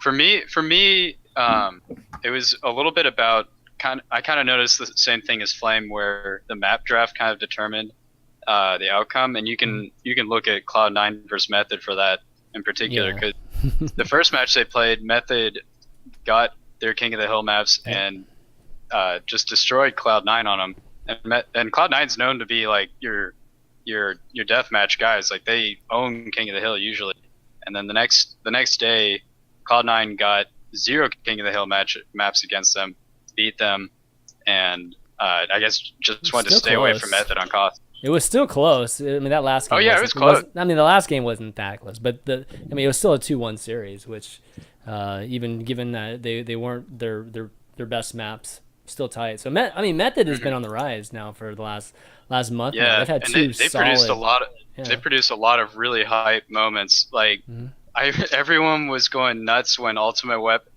hit his his fair rocket into the chandelier, and everyone's like, "Chandelier plays for Cloud9. Oh my God, he just threw the game!" And then he swaps to Genji and wins. I think that may have been the most crazy moment. Yeah, that was. That team was no slouch though. I mean, people hadn't heard of them, but that one-shot team has been together for so long, like almost as long as C9, to be honest with you. Like they were Google Me, and in that same time, I'm pretty sure One Shot was also still a team. So it took them a little while to figure out what they were doing. I think Snow's a recent addition, and he played also well. He played Snow on land, well. man. Snow on land, because he plays from Brazil, so he's always playing with a bit of latency. Oh, that's a good point. Him having the 0 latency and adjusting to that, it seems like he was the thing. He and Ultimate Web were just the two things that were destroying Cloud9 on the King of the Hill matches. Yeah, for sure. Mm-hmm. All right, well, NA, so obviously Envy's moving on forward. Why don't we talk about EU a little bit, since it's coming up the next couple days. And, all right, let's talk about Group A first here. Got Reunited, NIP, Dignitas, and FaZe. This is a good group. This is going to be a pretty highly competitive group. What do you guys think? I mean, if you want straight predictions, I think Reunited and NIP get out. FaZe has their work cut out for them. I'm more interested to see how the meta evolves on this side of the brackets, because Europeans have been running more 4-2 just straight tank comps. They haven't been running the Mei Reaper Zarya stuff that you're seeing out of the Americans right now, or the North Americans rather. Yeah. So it could turn into a different game, like a completely different game altogether, where teams are trying to play 2CP and they're trying to play payload because they're so confident in their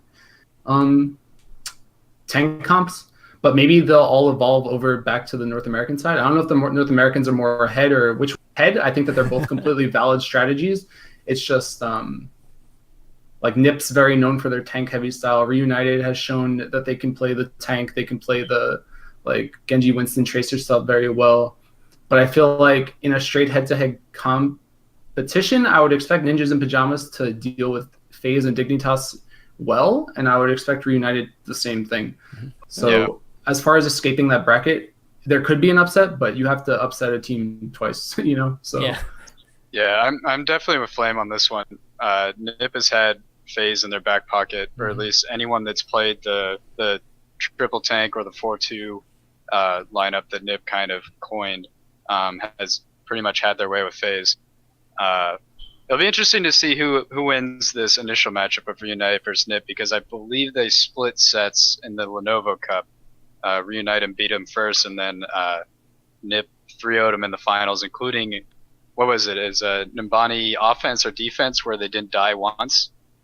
NIP has like a god. NIP strategy is ridiculously good on Nimbani. They have like a Winston, a Reinhardt, a Zarya, and like I think it's a Roadhog or something, and they all just sit on the cart and get Ana nukes, and it's like you have the cart healing you, a Lucio healing you, and Ana healing you. You have the Roadhog that can heal himself, and then you have like it's actually insane healing. So it's super hard to break their offense. Don't give them Nimbani. No one's giving them Nimbani this weekend, I would expect. But as far as FaZe, actually, one thing I want to point out is that their team generally plays with massive ping disadvantage just amongst their players, because they have half their team from North America, half of them from Eastern Europe. Yeah, that's a really good point. And so I would expect them to do better than normal, but for them to upset NIP or Reunited would be a huge feat, but I wouldn't count them out. I think Dignitas has looked pretty down in recent times, at least. Like they looked really strong before when they were creation, but they've been having trouble with the past few patches. I would compare them to like C9 in terms of results coming into this event, where they kind of underperform when you expect them to perform. It's almost like some of their heroes, some of their players' hero pools are out of the meta right now. Like I think you can kind of make the comparison between Linkser and Reaver and their Widowmakers, that sort of thing. Yeah. So Reunited and NIP. Yeah, I mean, I think I'm gonna actually agree with you guys too. I've part of me like wants to root for FaZe though. No, feel I like, definitely feel want to root for FaZe, and maybe they might get the maps they want because they're dangerous on like they're CoF. in the Like, wrong Genji, group. If they were in the other group, they'd be so much better. I just feel like this particular this is a very group, stacked group. yeah, This is a very stacked group. just Yeah. this group itself is The tough. the silver lining to if FaZe doesn't do well is make sure you follow Too Easy on Twitter. Oh God! All right, all right. Let's look at Group B. So we got Rogue, Anox, Misfits, and Luminosity. I gotta go with Rogue and Misfits on this. That's I kind of what think. I was thinking too. It's pretty. I heard that clear. I heard from Cloud9 that Method was scrimming with Misfits and Method overperformed at LAN. So maybe there's something to Misfits, and they've been playing well lately too. I think. I don't have anything to back anything I can remember in particular to back that up. I mean, you expect Rogue to get out, but I would say the rest of these three teams are pretty even. I mean, LG has been doing more. They're just doing well. Teams didn't expect them to come in so hot. Like when they got sponsored by LG, people were like, "Who are they? Who is this team?" And then they started performing super well. I don't know if Misfits has stand-ins. I think that this was the team with stand-ins. I think when I predded weeks ago, No, I it's had Rogue. Nip, isn't it? No. Zeta.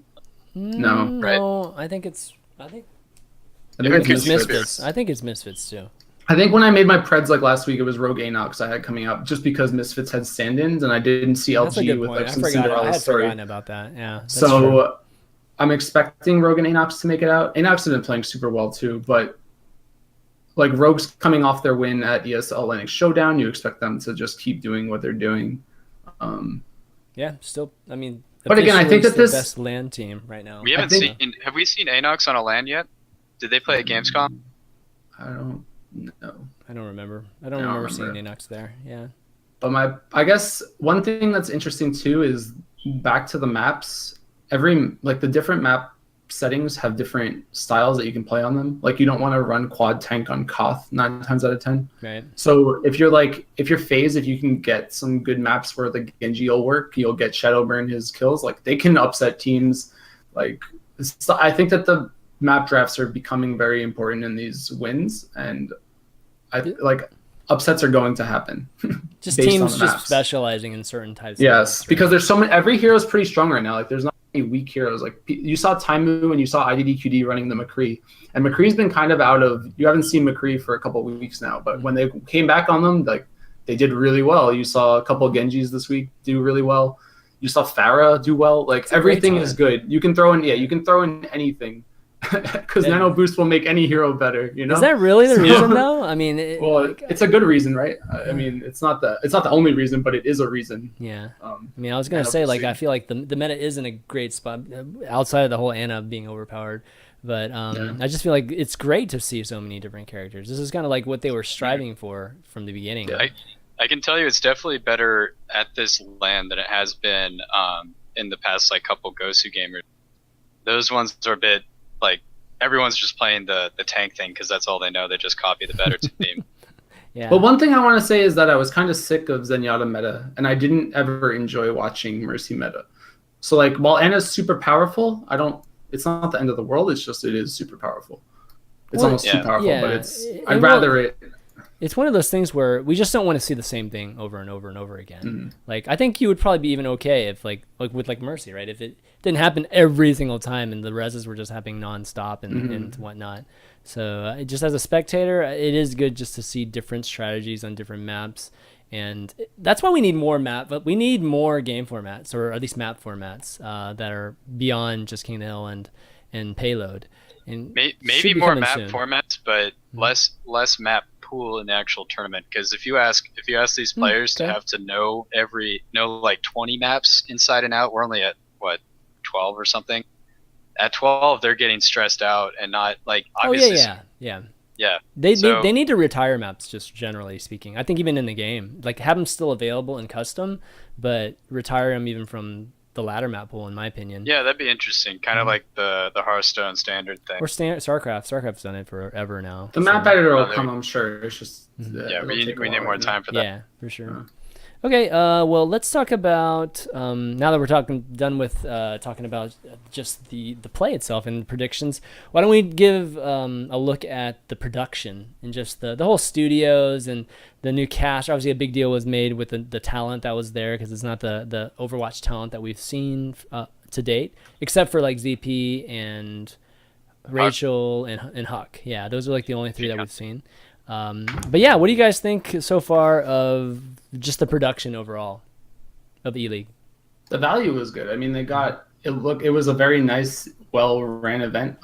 Everything went on time. It was very easy to watch. I didn't feel like there was downtime where I was like, "Oh my god, what am I waiting for?" There weren't many disconnects. There was like one disconnect that comes to mind, but I don't remember many issues from a technical standpoint. And usually, I mean, I know that there have been events watch, but where like that happens, and I thought that it went very smoothly, which was nice. I'm actually gonna hop in on the technical thing. A lot of the players are complaining day one. Apparently, the on-stage computers were not any good. They're saying that they're getting like under 120 FPS, but they cleared it out after the first day. They swapped them out, but that's good. That was the one thing that I heard. Yeah, I mean, I guess I just meant more from a viewer standpoint. Yeah, like, from a viewer standpoint. I'm sure that the player, like, there's always gonna be issues on LAN. Players are always not going to be happy about something. Yeah. Well, the computer is a big deal. Computers being like bad are definitely not a good deal. Well, they're rented, so blame who do you blame there? It's a weird question. No idea who the sponsors. Exactly, don't want to call it any sponsors. Exactly, don't want to call it sponsors. Yeah, but if you actually look at how the players have been reacting on Twitter to, I guess, E-League in general, like I think I saw like 10 maybe 10 different players today tweet about how well they were treated and how accommodating E-League was to them. So the players definitely love it, minus the minor hiccup with the computer. Yeah, I mean, you have to realize that it's not like this isn't like a first-time event. Like, they've done CS events a million times. Like, they know what they're doing over there. They know how the player, like, they've gone through this problem. They've gone through anything that would have been a big problem with the CSGO players already. So, like, we're getting the end product, which is nice, or it feels a lot better, I guess. Yeah, which is cool, because you're right. We're actually getting, just this very refined product, but with Overwatch, and that's what's so cool about this. Is like we're actually, by far this is the best production we've seen for any Overwatch event to date, and we're getting a chance to actually see Overwatch as an esport. In my opinion, this is what it's going to look like. At least something close. There's obviously still some things to work on, but from the look standpoint, from this giant studio, and you got like the desk, right? This giant desk that has like LEDs like below it, and big old LEDs in the back, and obviously Rach and Huck and ZP, just dressed like analysts and hosts and everything. I mean, this is what it's going to look like, and it looks good. Like I'm actually really excited, and all the the things that I love the most that I feel like. Just it's like another level, and it really completes just the overall package. Are things like the infographics. Like, they kind of messed up on a few of them, when they had like the roles like totally messed up on some of the players, those little symbols. But they do have these infographics with the the players, to the teams, and they have like descriptions of each of the characters for folks that might not know Overwatch. Lots of replays or highlights, especially when they're doing analysts. That's huge, and getting something that's like, very that's working really well. That the analysts can actually just call out time, just timestamps or whatnot, and they can actually bring them up for them. And that seems to have been working quite smoothly, where they tried at other events and it wasn't so much. Yeah, we actually saw like, I guess, a miniature version of that at the esports arena LAN. We had we had shitty infographics that I made. We had replays. Right. We had some of the same casters and hosts, but I think the E-League broadcast is everything we dreamed Agents Rising would have been. So right. I'm enjoying it. So one thing did you dream about? Did you dream about these player intros that we see here? These oh my! Look at these intros. So those of you that we got to shout out Spazzo for collecting all of these in GIF form. That's right. Yeah. You can check I made him give them to me for this. So yeah, this I think this is great because, as you know, memes around the world, and we have just from this one event just completely redefined the meme meta in Overwatch, and we haven't even seen the EU guys. I've seen like teases of, I guess they made, was it LG Dance Like Monkeys? Linkser is hyping some random thing that he did. But oh my god, these gifts are just amazing. Look at this. Oh, look at this. There's the best one with Exy. Oh boy, look at double time on him here. Yeah, he cut out just Exy on that one. Yeah, and just Grego. Yeah, Grego. There we go. These are funny, man. But I mean, you expected them, I guess, not to be as funny as they were, but just you expected the player intros. Like the fact that they had a media day was really good. It's just I felt like it was nice that they made it seem like more of a lax event for the players. Like they went there, they had fun. Like nobody was opposed to doing these crazy poses and these crazy hand gestures or whatever they were doing. So it looks like they're all having a good time, and it makes the event look like it was a very chill and like lax experience for everybody, which I think adds to the just overall quality of the broadcast, which was interesting to me. The best moment still is the Veilfish handshake there. That was gosh. That was beautiful. Oh my Seagull, God. man. Yeah. Although I think everyone was saying that was more on I can't remember his name. Malik, yeah. Yeah, it was more on Malik. I don't know. I watched it back, and it was I think it was 100% Seagull's fault. But back to Malik, I felt like he did such a great. Like I feel like he did a great job. Like I never heard of him. I think I pubbed with him yesterday on my alt account on accident. He seems like he fits the role very well, and he does a very good job of keeping them occupied. Like his questions were very good. None of them were awkward. It didn't like the players handled it well. Sometimes you see interviews and they're pretty cringy, but I felt like they weren't cringy at all on E-League, and that was good. Yeah, with Malik, you could tell that he kind of knew the answers to the question he was asking beforehand, which meant that he'd researched it. Usually, the awkward answers and questions come from someone interviewing a player that they know absolutely nothing about. But Malik had done his research. I liked it, but I still think I thought there were some cringy moments with Malik, just to be honest. But I think like the first day, I thought he was just so. Second day, I thought he was a lot better. But yeah, well, first consider day, the people that he's interviewing, man. Like I know, we're a bunch of basement dwellers over here. Yeah, I mean, some of them were rough, but I felt like it was true. I feel like it went with the theme of the goofy player intros. You know, like I feel like that whole thing went together. Okay. Like, yeah, there was a consistent theme, and that was nice. Well, I mean, I definitely like Malik's. Like he has a different feel, you know, like compared to the other casters and compared to just the desk, right? Malik has his own kind of personality and stuff, which is kind of cool with the interviews, so that everything doesn't sound the same.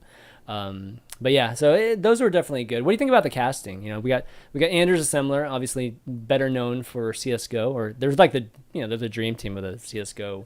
I didn't know who they were because really? I don't. Well, I come from Hearthstone. I never played shooters or paid attention to anything else, so I now know that they're quite well known. And yes. I don't want to say pleasantly surprised because you'd almost expect it, but they did a really good job on the play-by-play. I thought they did besides a couple, I guess, like nitpicky things like missing some divas absorbing Zarya ults at sometimes, I think. I don't know. I think Flame's definitely more on the accurate criticism side of things, but just from a casual listening, they seem good to me. Yeah, I mean, Semler messaged me on Twitter, actually. Like, he DM'd me like during the week before E-League started, and he said like, "Oh, I'm watching your VODs. Like, thank you so much for these. They're helping me a lot." And I felt like hesitant because I was watching, like, I've watched CS. I've never been big into watching CS. Like, I always watched Dota. I never watched League. Mm-hmm. But so I knew his voice, and I knew how him and Anders talked, and it was really cool, I guess, to see them do it for Overwatch. I mean, the game knowledge wasn't super there, but they didn't act like it was, and I really appreciated that they kept it professional and they kept it within their realm to never say something that was wrong. You could tell that they had done their research, that they had played the game, like that they had been watching Overwatch at least in some form, because there was never a point during their casting where I was like, what did they just say? Like, that is completely wrong. Yeah, I think the only wrong things they said was they would accidentally call an ability slightly different. Yeah, like, I mean, that happens. That is all I still say sticky bomb instead of pulse. I still say black hole instead of graviton, like stuff like that. Right. Everybody knows that. But I felt like they did I feel like they took it in stride and they got better as it went, and like, I don't know, it was good to see them be able to. It was interesting because I felt like, or from my perspective, I've never like really casted professionally, but I've casted before, and to see someone just be able to switch games, I think that's like super interesting. Like, I know people cast full time, but to just jump from being like the best CS caster to just like, oh, I'm just gonna try Overwatch today, and suddenly you just like you do really well. I think that was cool to see. That, like that's a thing that people can do. That just shows you that there is a, there's an art to casting. There's an actual skill to casting that's not just knowledge of the game. I mean, it's how you are able to frame things and how you're able to obviously speak and react to things. And like you said, this is like probably the most uncomfortable position they can be in as a caster, not knowing the game as thoroughly as they know CS, and they can still make it sound very interesting and great. So I definitely appreciate that, and seeing them, in that position. And again, like this again puts Overwatch, I think, in a position where you can actually see what it's like when you have people who do this for a living, casting it, versus some of the guys. Nothing against the guys who have casted Overwatch to date, but the guys that have casted Overwatch to date hadn't necessarily casted other games outside of like Jason. You can name them on like one hand, right? Yeah, it's like CP, Hex, some other Gosu Gamers people, and Mitchie and Jason and the ASL guy. Yeah, and you can tell the difference between the guys that have casted other games too, like Mitchie and Jason and D-Man. I mean, you can tell they've casted other games. What did you guys think of? What did you guys think of Golden Boy and Mr. X? I don't know. Day one, I was okay with it, I guess, or I was more okay with it. I don't know, like say I was never okay with it, but towards the second day, I don't know who it was because I don't know their voices very well, but I felt like they were really uncomfortable day two, and I don't know why that was. There were a couple times where they like would forget alts like and names of heroes, which I felt like was kind of basic, and I thought that was a little it wasn't good as far as from my perspective, because I like really, I don't know, like I put a lot of time into the games, so it was kind of weird to see someone say like, oh, and this person jarring. Yeah, like at one point, I don't want to harp on anything, but there was like one point where it was like they couldn't name the hero and they couldn't name the ult at the same time, but like you could hear them not be able to do it, and I felt like that was a little like upsetting to me, because there's like it's not that complex, I guess. you know, so but they're also doing the background work and getting into it. I think Golden Boy was asking how his broadcast was and how he could improve in our Discord. Yeah, their voices were great, and they did a really good job of like handling the team fights, and they did a really good job of working off each other. And their dynamics, I don't know if they worked together before or how much they worked together, but the casting duos did a really good job of just like keeping fluid conversation going. Yeah, and I thought that was really. I mean, it's just nice. Like, it's nice to have. I like the how they were kind of the desk and the casters were kind of throwing to each other, and it felt like because of the proximity or just how the casting area was just like two chairs, like this little open circle thing versus like a desk, that it felt, I don't know, it felt like it was just like an extension to the desk type of thing. Yes, and that's cool. Yeah, that goes back to the studio, right? Like I remember, like I know in TI they have like the casters like all the way on the floor, and the analysts are like up in the middle of the stage, like up in the audience somewhere, and like you don't get that dynamic of like, oh, you're right there, I can like talk to you face to face across the room. Or you can have like Rachel turn and say like, oh, let's go to the analyst desk, like, it facilitates it. It seems to facilitate it for everyone involved. It felt like their whole theme of this is a very homey event, in the sense of like you had the goofy poses, you had Malik with his interviews, you had like that dynamic, like everything fit together really well, and they did a good job of. Cool. From like a viewer experience kind of thing. Well, I think esports is that. Like, I don't even think that was just done purposely or anything like that. I think that's the style that's been working, and not only esports, and we're seeing it in the NBA. Like inside the NBA, I felt like it was less professional, not professional, but like less serious. Yeah, that's what I mean. Like that's like the style of. Analyst desks and casting that have been working. Like I just like the NBA, right? Inside the NBA, we've got Shaq and Charles Barkley on a desk. TI had freaking puppets. I mean, we are not serious. We are, but we're not. Yeah, that's true. That's true too. That's true too. So I think that's just generally the direction of these things. Like not getting, I mean, obviously having it professionally looking, but not going too crazy serious. And that's kind of one of the issues I've always had with the Riot cast. Is like I just think it's a little bit too serious all the time. The LCS one. Speaking of Riot, though, I believe Monte Cristo is going to be casting that the Asia thing, the Overwatch thing, and he's so he supposedly has been asked to cast stuff in Overwatch, and he'd been turning it down because he didn't know the game well enough yet. So he's been I assume researching in his Monte cave. For this event, I think he and Doa both of them have been planning on casting Overwatch too, just because as a caster you can't just cast one game.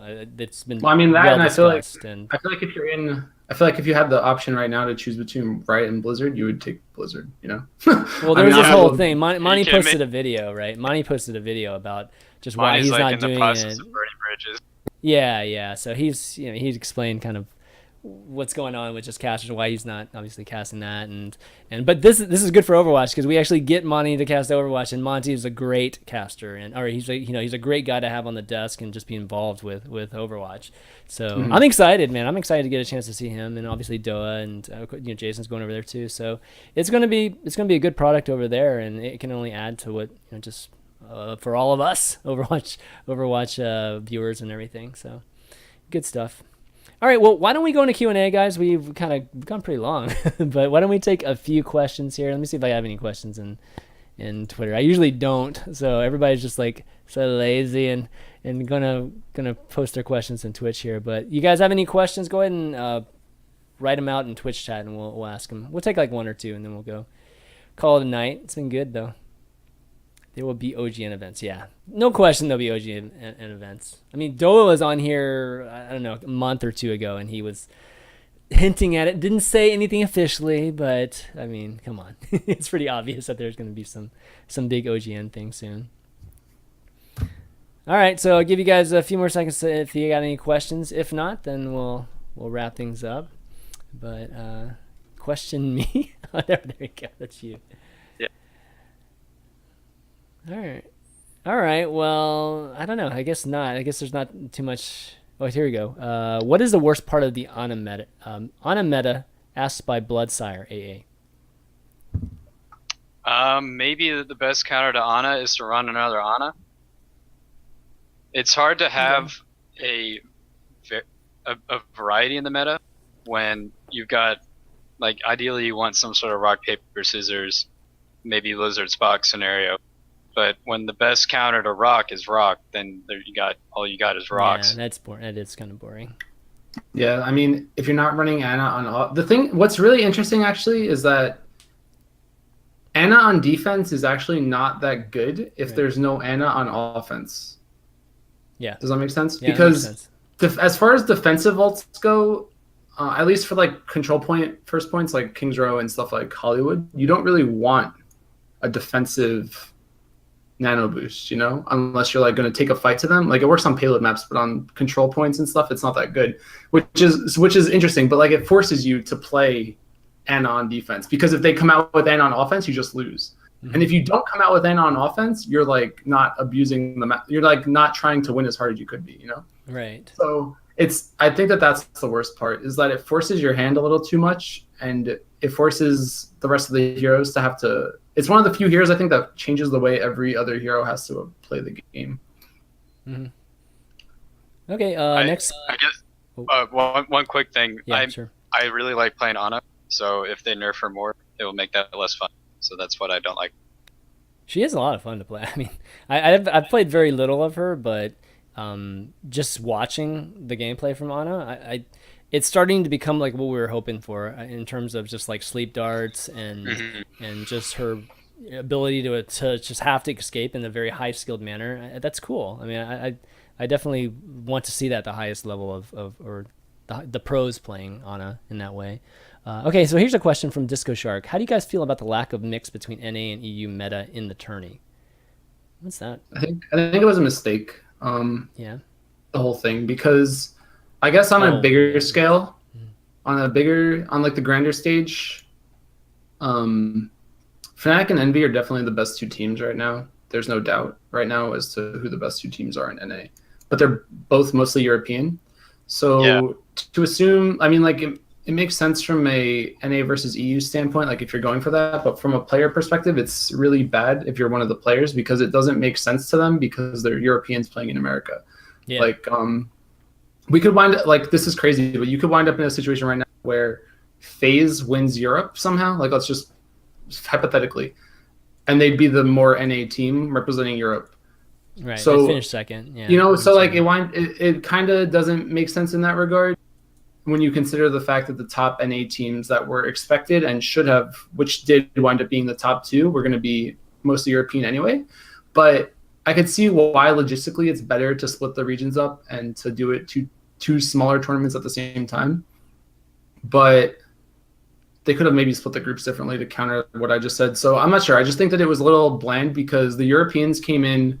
The Europeans are going to come in tomorrow, or is it tomorrow? Thursday. They're going to come in with. They're going to come in with a lot of tanks. I would expect. Like I expect World of Tanks tomorrow, but the Americans didn't come in so tank heavy. Like it looked tank heavy, but Reaper, Zarya, Mei is a lot different than Roadhog, Reinhardt, Zarya, stuff like that. So it's I would have rather seen that clash and seen teams have to force each other's hands based on what was working, and we didn't really get to see that so much. But I don't know. It could be good. Yeah, I mean, I didn't. Yeah, I would have liked to see the same thing. I would have liked to at least when they got to this stage mix it up because we saw it with the Atlantic Showdown and it was cool. You know what I mean? That's like I don't see why not having. Yeah. I don't see why you don't do a top 4 where you got 2 of each or something like that, and then I don't know, redo groups. But I think the funniest thing to come out of it is if you get a pure European team against Envious, then you have literally one NA player in the finals, and so you're kind of guaranteed that it's just going to be EU all the way. I don't like this sort of forced insertion of the EU versus NA. Like everyone wants that to be the storyline. I'd rather the storyline just be the game. Just the best. I just want to see the best team in the world, kind of thing. And however we get to that, we don't have to have the region-based championship type of thing. I guess the issue is that it was okay, I guess, their thought process, but the execution didn't make sense just because of the way the teams are structured and that there's a whole European teams plus Tailspin in America that's the best team. Like it doesn't. It makes sense from an org like the NA versus EU is only org specific. And but that's okay. I don't mind that. I mean, it is in the end all about the orgs. So I mean, this is a team-based sport. This isn't like a 1v1 game, right? That just has these kind of faux teams. This is actually a real team game. So it is all about the organization. They're in NA. Dignitas had picked up a North American team, like I don't know. Okay. It could have. You know what I mean? Yeah, that's what I'm saying. It is a little bit weird for especially us who knows the scene like really, really well and all the players. But overall, I can see why they did that. All right. So last question. Let's see. Did you have one thing to add? Go ahead. I actually had a question, but I don't want to roll over any of your viewers' questions. So let them go. Okay. Well, I guess there was one that's just a prediction. We didn't actually give a prediction on the overall Overwatch Open. Who's going to win the whole thing? I mean, NV here for me. I think the European taking a big team will take it. It'll be hard to know. Yeah, I think EU may have the stronger champion. I just don't know which one it's going to be. I think it's Reunited, if I had to guess. If I was going to pick right now, I'd say Reunited. Even though they lost to Misfits and NIP in the Lenovo, they might not get out. I don't think so. I don't think that I think it's based on map pools, and I don't think that Reunited's going to give NIP their maps. I don't think anyone's giving NIP Volskaya or Numbani in this tournament. I don't see. There's no more diverse teams than Rogue and Reunited's, and I would think that Reunited has a leg up this time. Wow. Okay. I felt like Rogue was strong last tournament, and they played really well, but it was so close, It was really close. I think that this is Reunited's tournament to lose. If I was going to just make a bold prediction. Not again, not second place again. Yeah, so I think that another thing is the timing. They have a shorter gap. I don't know how much of a deal that's going to make. I mean, Envy is good, don't get me wrong. But Envy looked mortal, I think, this week. And Envy obviously looked mortal at Atlantic Showdown. And that's interesting because I thought they looked better than they looked at Atlantic Showdown yesterday. They could be better and still mortal. Yeah, I know. As true. Long as the rest of the competition. Yeah. True. I just thought that at Atlantic Showdown, I did see points where Double T's Taimu and Tailspin had some bad games there, but I didn't see too many bad games from them the last couple of days. So yeah, and remember we're basing our predictions off of. I mean, we already know MV is going to be in the final. We don't know how any of these. That's true. Yeah, we don't know. That's true. We don't know what the matchup's going to be too. Yeah, the matchup is a big deal too. So I mean, you bet against Envy, and then like they'll get heated. Maybe it'll make them want it more. You know, I don't see any way to really predict it because I don't know who the other team is. yeah, Like yeah. that. No, it's gonna be But- exciting though. It would be kind of cool to see a Rogue rematch, but Reunited is definitely gonna put I think it's gonna be right up there though. It's gonna come down to that. It's gonna be a good finals, at least in the EU. But yeah, what do you guys think? Actually, what does the Twitch chat think? Who do they think they're actually gonna win? It'd be kind of interesting to see. I'm already seeing Reunited always second. Yeah, wait a second. Oh man, that is so brutal. How many seconds have they had now? They've had like 3, 2. Wait, how many seconds does Reunited have? Do you guys know? Enough. At the beginning of time, a lot. I think it's Wow. north of 5. Is it north of 5? Oh my gosh. Okay, I think it didn't is. realize that was that. If you count Gosu weeklies. Oh yeah, okay. Yeah, that's because true. there was that Yeah. whole span of time where Envy and IDDQD were on top of them, and it just be Reunited second every Yeah, that's true. Especially early on. That's right. I forgot about that. week. Mhm. All right, well, why don't we wrap up? It's been almost 2 hours, man. This has been awesome. Great talks with you guys. But why don't we do some shout outs? So, Captain Planet, where can people find you? You can find me at CaptainPlanet OW on Twitter, and then you can follow my meta reports at overbuff.com/blog. We're also hiring content producers, freelance writers. If you think you're good at Overwatch and you think you're good at writing, hit me up. I think we have an application post somewhere in there. And then follow Overbuff at Overbuff. Easy. All right, cool. Flame, how about you? You can find me on Twitch, twitch.tv/flame. I mean, I try to stream most weeknights, I think like 8 to 12-ish. Nice. Sometimes it's like 9 to 1. But check out my YouTube. It's Flame617. I do all my bot analyses. I'm open for hire if anyone needs some analysts Please for hire live this guy. event. If anyone's watching, get Seriously. me some live events. Yeah. I'm a lot less controversial in person and in a professional environment than I am on Scared everybody Discord. on Discord, You can't dude. believe everything you he's- read on Discord. He's all sunshine and rainbows, guys. Trust me. It's like everybody on the internet, man. When you meet them in person, they're like, I know. yeah, I feel like they're I'm total tainted chill right and now. cool. Yeah. The view of me is tainted in a Blizzard eye because Nah, of my dude, you're rants, my epic you're certainly rants, less and my tainted anger. than some. Oh man, not naming any names. Okay, so I'll round things out by just giving a shout out to both of you guys, Captain Planet and Flame, for doing the show with me today, and everybody that tuned in late. I know it's like really late for Europeans or any of the folks even here on the East Coast. So thanks for tuning in. Those of you that listen to the audios, this will be up on iTunes sometime tomorrow, probably tomorrow afternoon or so. But immediately up on other places like Google Music and whatnot. So you can tune in that way. If you missed the VODs, you can check that on youtube.com/ChanManV. And if you like Hearthstone, I have a podcast that's going to be tomorrow at 4 p.m. Value Town if you're into that too. But that's going to be it for the overview. We'll be back next week. Hopefully Fishsticks will be back next week because he's going to be finally done with TwitchCon. Maybe he's going to have to sleep for I don't know how many days after that, but hopefully he'll be back. So you can tune in and say hi to him if you guys are around. But for Captain Planet, Flame, and myself, ChanManV, this is the overview. We'll see you next week. Later.